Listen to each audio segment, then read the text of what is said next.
Okay, so again, why is this such a game changer opportunity right now in Pennsylvania, I hear you ask? So this is a chance to do like a whole state. I mean, an important state. I mean, of course, it won't cover every voter in the state, but the plan is to cover it pretty well. And there are advantages of working with the party because the party does have a structure, it does have resources to build on. The party can work directly with candidates and campaigns. In federal elections, the C4s and the C3, they can't work with candidates directly, but the party can. They have better data typically that they can access directly and make available. They can attract a high caliber of staff. There is prestige, there is status in working for a state party. And as it happens, right now, there are many of those people available. They're coming right off for the 2020 election, and there are not that many jobs around. We're getting out there while it's good. And then there's going to be a smooth shift into the campaign mode later on. And the other advantage is that, again, we hope we can catalyze this for the longer term. So why hasn't this happened before? Those of us who have not been in politics that much, we assume the party did stuff and so forth. I never really understood, of course, inner workings. But the main problem, if you ask people, they say they don't have money. They basically say they'd like to do this because we talk to other people in other states as well. And so then the question now is, why isn't there money? I mean, this is an effort. We saw hundreds of millions of dollars spent for Senate campaigns in Georgia. Why can't state parties raise money? And it really has to do with the paradigm is this isn't the entire explanation, but my opinion is a lot of it is there's so much focus on individual campaigns. So we have these great charismatic candidates, many of them, they're all trying to raise money. They all think that theirs is the most important thing that they're doing. And on our side, we like candidates. We Democrats love to fall in love with candidates. We kind of get the idea that there's an excitement, there's something tangible about supporting campaigns. And there just hasn't been this understanding and maybe outreach to funders. And also, of course, we're seeing a different kind of era now. We're seeing middle class and upper middle class Democrats really stepping up, like us, if you will, to contribute money to this kind of thing. So I'm hopeful that this will happen again. Okay, now advantages of working with SPAN. This is this State Party Advancement Network. Martha Lanning, they're going to match dollar for dollar for what we raise. And in fact, what they're saying is the fact that we're raising money helps them raise money too. So this is legitimate. We're actually, that's working. They're going to do something too. Their standard modus operandi is to have metrics and benchmarks that state parties agree to and that they follow. So, this is great. I mean, when you give money to a candidate, you don't get metrics and benchmarks and stuff like that, or very rarely. They also have some hands-on technical assistance by their staff, and they also have visibility, and they're working with 9 other states. So whatever's working in one state, provides some incentive and understanding for other states. Okay. So we're all in. That's why I'm calling this. We're all in now. I mean, this is not something, again, as at least the point we're making, I'm trying to make is we want to raise a lot of money as soon as we can now and not let it, it's not for, November and December. We want to get this going now. So we set an ambitious goal. What we want to do is with SPAN, 12 at the moment, it may shift a little bit, but 12 of these regional organizing directors. Our part is $350,000 and it'll be matched. And that'll be enough for those folks, but it needs to be front end loaded and the timing is crucial. And so our aspiration is to raise $220,000 at the May 26th fundraiser. And fortunately, you don't necessarily have to wait for the fundraiser because we're going to put the donation site in the chat Aaron's going to do that. And we would really appreciate any donations that you'd be willing to give us toward that 220,000. So with that, I'm going to stop and introduce our headliner, which is Nancy Patton Mills. Again, our common practice is we don't, read off a lot of the sort of history of the people. We let them, our guests, introduce themselves. I did talk to her yesterday, and I can tell you, though, that I feel like she's part of a new breed of state party chairpersons. So with that, I'm going to stop sharing and turn it over to Nancy.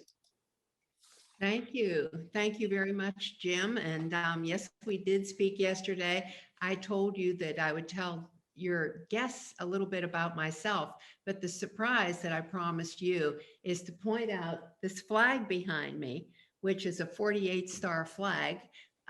My mother had this flag. She was a Roosevelt Democrat. And in our family, we've been in Democratic politics for a long, long time, as you can tell by the flag. I used my mother's full name. A lot of people say, why are you so pretentious to be Nancy Patton Mills?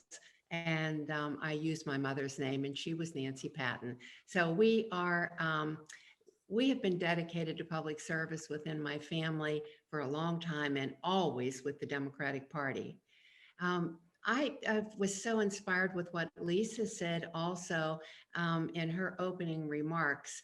I know that a lot of you are new to what needs to be done to elect people within your state, within your districts.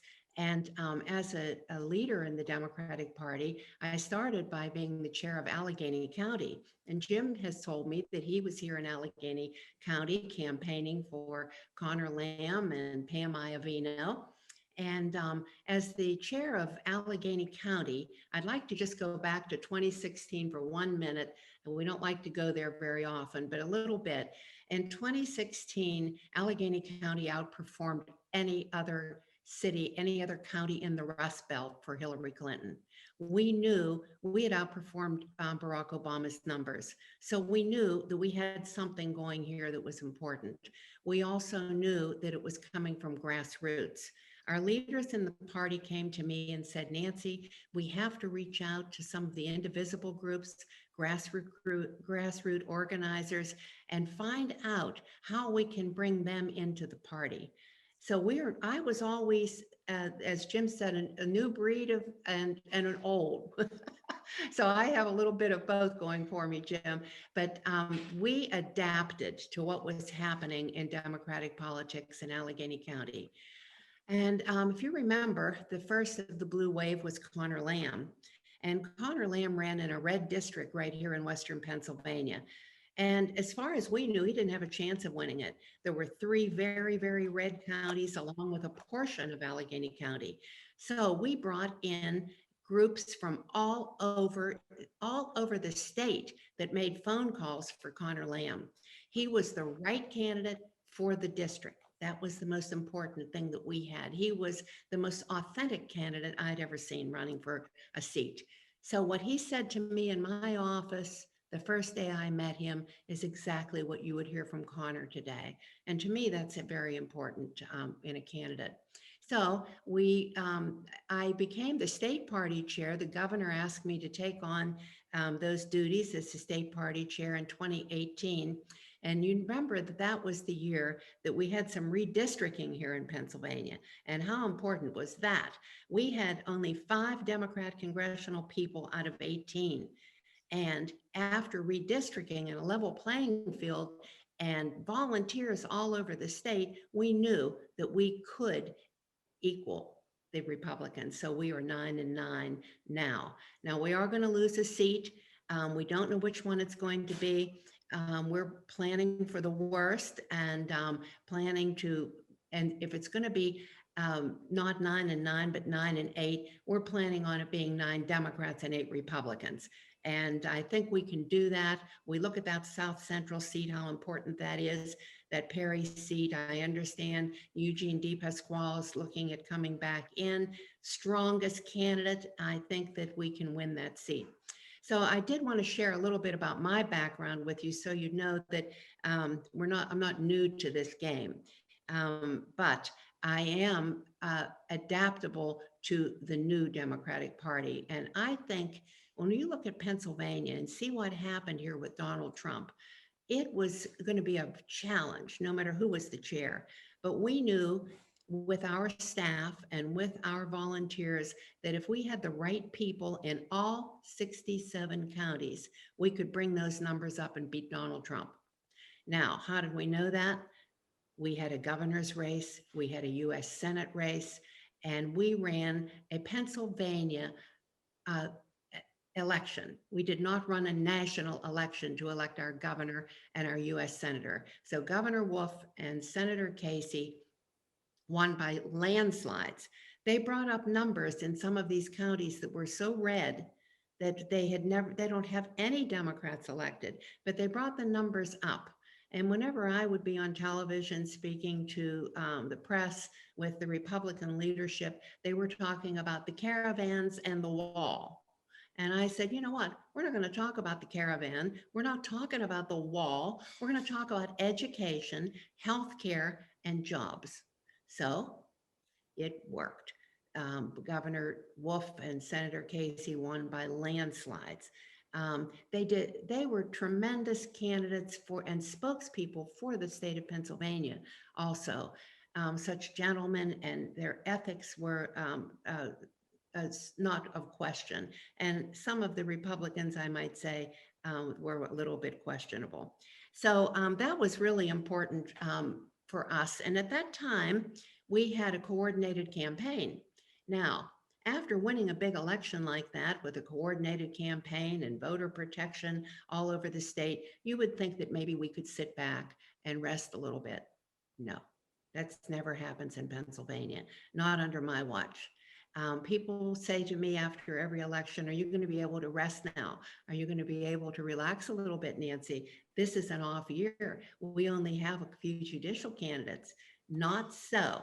We work day and night, 24/7. What you are talking about, Jim, and bringing field organizers and regional organizers into Pennsylvania is exactly what we need to keep the momentum going. It's so important that we don't just have an election and then sit back and relax and go on TV and brag about, oh, we've won. We don't do that. We plan for the next election. So we were ready when 2020 came. When 2020 arrived, we were ready. We had proven ourselves with Governor Wolf and Senator Casey. We had proven ourselves with 9 Democratic congressional candidates who all won and leveled the playing field in Pennsylvania. So we were ready for 2020. How did we do it? We did it by going into every county, bringing up the numbers by 2 or 3%, even in areas where they had never done that before. We knew that we had lost Hillary by 2 votes per precinct, approximately.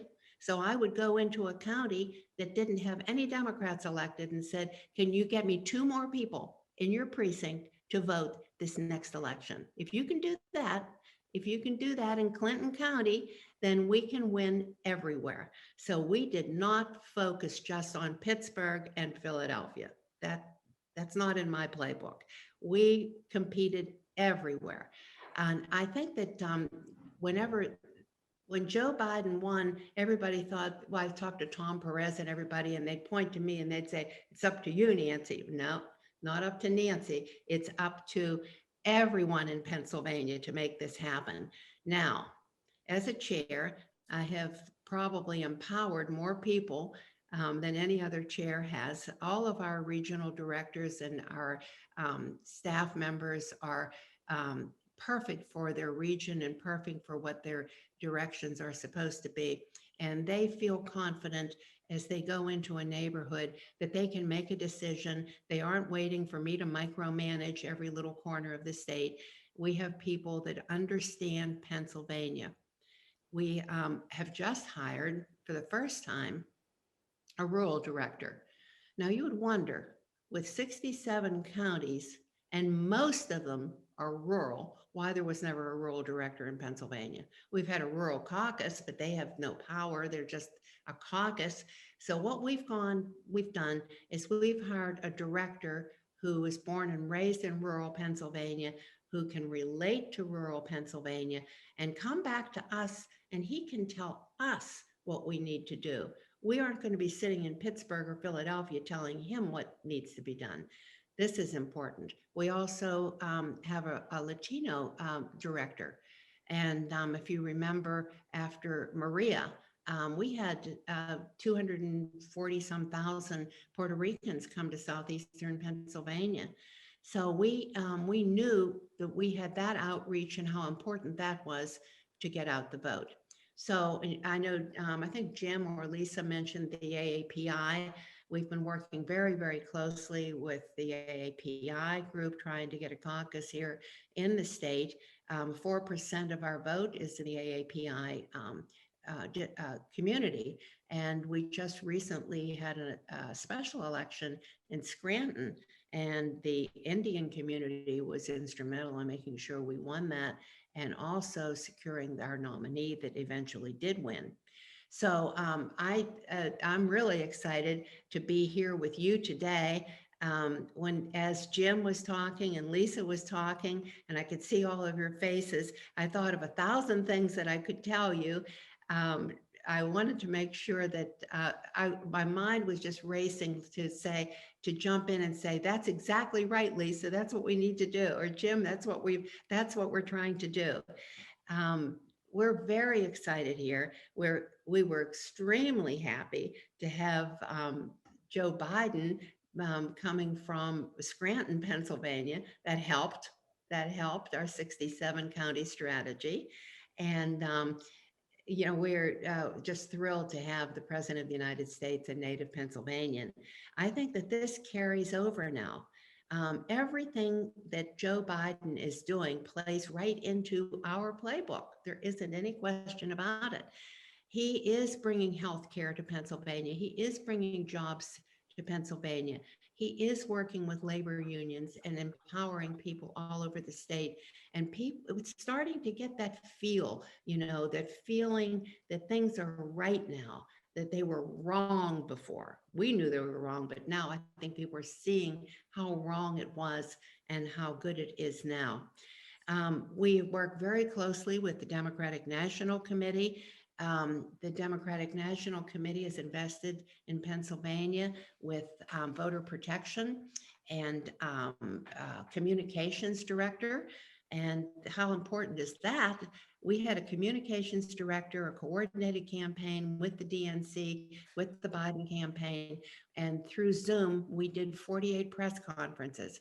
We were able to go into every time a Trump person stepped into Pennsylvania, we did a press conference and came up with the leaders in the community, that bench that Jim was talking about, the bench, the school board members, the county council members, the mayors, those people that could speak for the community and speak to the press. And we counteracted all of the messages that entire Trump family brought to Pennsylvania. Every time I turned around, there was another one coming to Washington, PA, or somewhere close to me.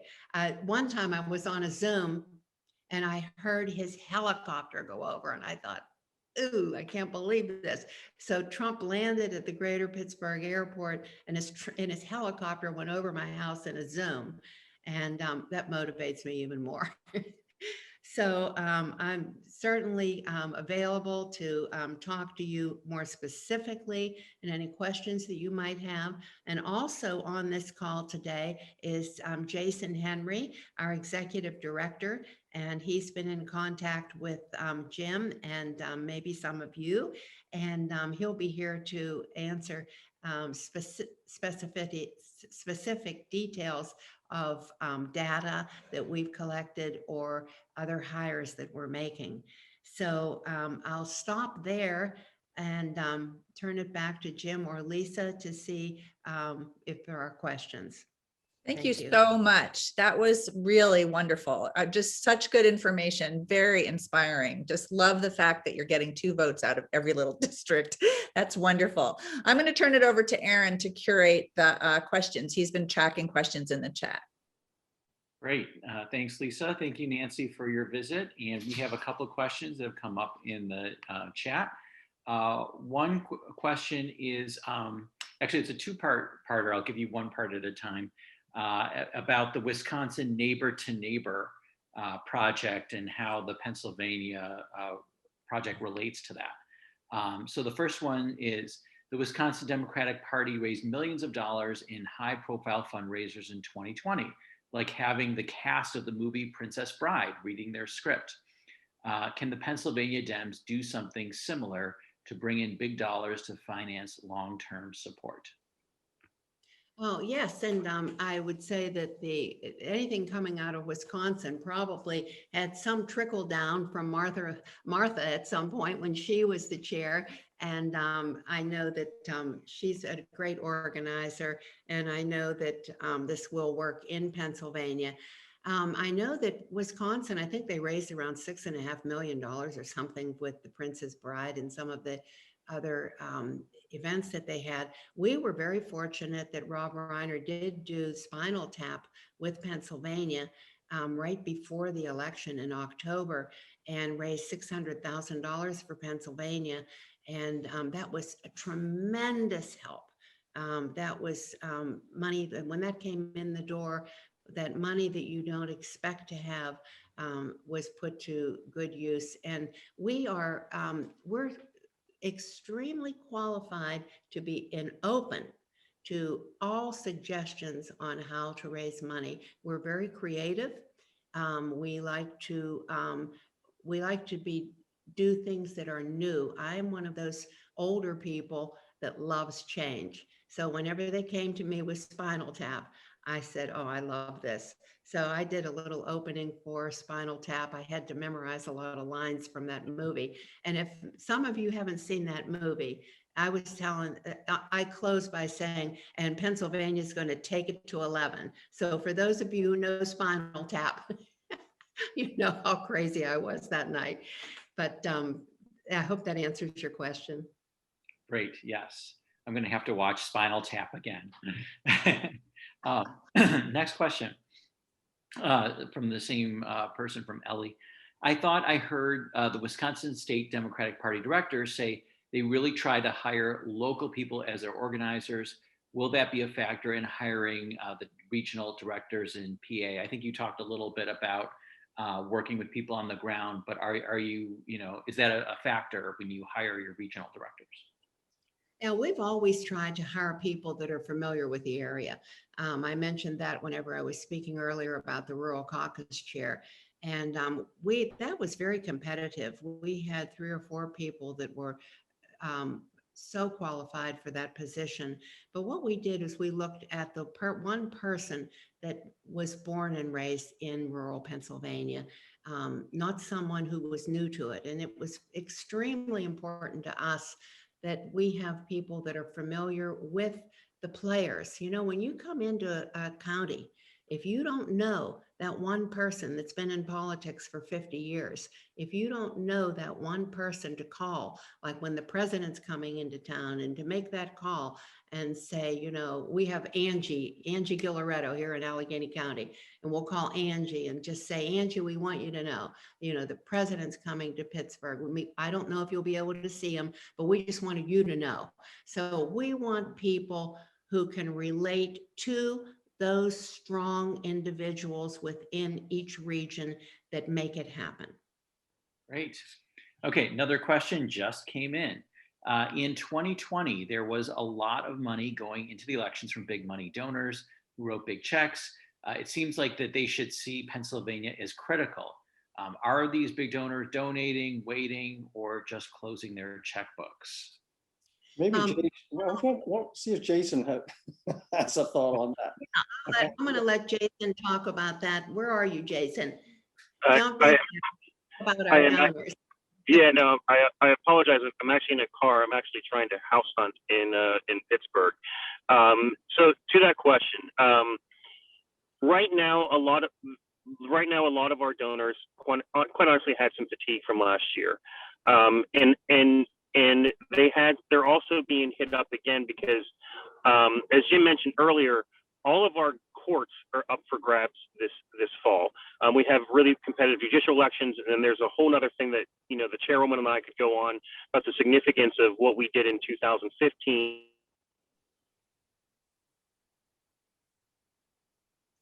I think we lost Jason. He was going to talk about winning the courts. And by winning the courts in 2015, that's how we won all the cases. Do you remember last year, whenever we were sued here in Pennsylvania, I think we had 30 lawsuits. And the one case in all of America that was lost was a Commonwealth Court case here in Pennsylvania, controlled by the Republicans who didn't even read the brief. Is Jason back? Mm, Doesn't seem like it. yeah. He's driving. Okay. So these races, these judicial races are key. And in Wisconsin too, there was a very high profile victory for a liberal judge in the Supreme Court there. And then that ended up being very pivotal. Again, Yes. a similar situation with one of these crazy. Yeah, and our Supreme Court Justice Maria McLaughlin, our candidate, was not primaried. So we're really working double time and overtime. Even though she's come off the Superior Court, she's extremely well known. She's in line to win this. We still have to make sure that we have that name out there, because when you aren't primaried, the Republicans had a little bit of a battle, so they talked about each other and had some name recognition. So we are keyed in on the Supreme Court justice race with Maria McLaughlin, and we have a couple of outstanding, we're still counting some votes here. Our Superior Court candidate is a Common Pleas Court judge in Philadelphia, Tamika Lane, and then we're still counting votes in Commonwealth Court. Commonwealth Court is where we really need to pick up. If we could win these two Commonwealth Court cases, we would come within one of having control of the Commonwealth Court. That doesn't give us control, but it gets us closer. So it's very important to us, and we are focusing on mayor races across the state also. We have incumbents that were defeated in the primary, new people coming into mayoral races right here in Allegheny County and Pittsburgh. Our incumbent mayor was defeated by a state representative, Ed Gainey. We'll be working with Ed to make sure everybody knows how terrific he is. And so we're watching every race in Pennsylvania. County executive in Erie. We just had a special, I told you, we won for the state Senate. So we're counting those state senators to see how many we have to take the majority back and make Jay Costa our majority leader rather than the minority leader of the state Senate.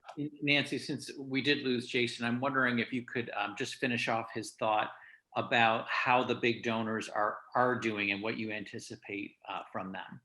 Yeah, I think that the big donors, they focus on the big races. So right now you're in a primary cycle. So when you're in a primary cycle, it's hard to attract people to get excited. I mean, we're coming up on Memorial Day, just had a primary for judicial races. To get people interested, to get those donors, to get a Rob Reiner or someone to come back into Pennsylvania, we have to tell the story. You're helping us do that. The story is that we cannot take our ball and go home. We cannot stop fighting. We have to keep the momentum that we have from last year carried into this year to carry into next year. Very thin margin in the House of Representatives. And we would love to be the state to give Joe Biden that cushion in the US Senate, to give him those 51 senators. And we have terrific people already announcing for US Senate in Pennsylvania. And we know there will be more announcing this summer. So we're really watching that very, very carefully. And the governor. Yeah. Just to drive that point home, there's a whole slew of very prominent people running for these big offices. and they're raising the money. They're, if you will, excuse the expression, they're sucking up all the money to a large extent. That people just don't tend to. I mean, there are donors to the Democratic Party, but there are also a lot of ongoing expenses and so forth that these folks have over. The story that we've been telling and will continue to tell with your help is that the state party is the important vehicle to success, because everything else is regional, and they don't all understand what the left hand doesn't always know what the right hand's doing. When you're sitting in Harrisburg and you're looking at all 67 counties, what you see is the big picture. We see what needs to be done in every corner of this state. We know that if we can elect somebody to city council in a red district, that we're building a bench possibly to get a state representative down the road. So we are the vehicle that that needs to be sold. This is where the money needs to come. We will help, whoever is our nominee will be there to help for their U.S. Senate seat. I understand what they're doing. They're raising hundreds of thousands of dollars now to show each other who is the most popular one in the group. And we understand that. But this is the earliest that I've ever seen someone coming in and raising money. This is really early for next week. Now, Nancy, before we let you go, we have one final question. We want to thank you for coming by, but this is our last one, just came in on the chat, and it relates to telling the story.